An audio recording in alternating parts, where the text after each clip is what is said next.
Colombo D.S.. Senanayake විද්‍යාලයේ ප්‍රාථමික අංශයේ අරුණළු ප්‍රසංගය පසුගියදා පැවැත්වුණා. ඒ ප්‍රාථමික අංශයේ සියලුම සිසුන්ගේ සහභාගීත්වයෙන්.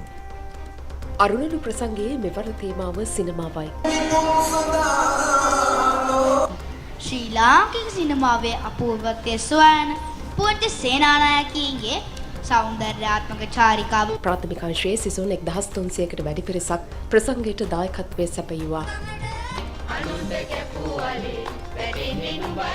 විදුහල්පති සම්පත් වීරගොඩ මහතාගේ ප්‍රධානත්වයෙන් ප්‍රසංගය සංවිධානය කර තිබූ අතර ශ්‍රී ලංකා රූපවාහිනී සංස්ථාවේ අධ්‍යක්ෂ ජෙනරාල් මනෝජ් නදීෂ අමරසිංහ මහතාද මේ අවස්ථාවට එක්ව සිටියා.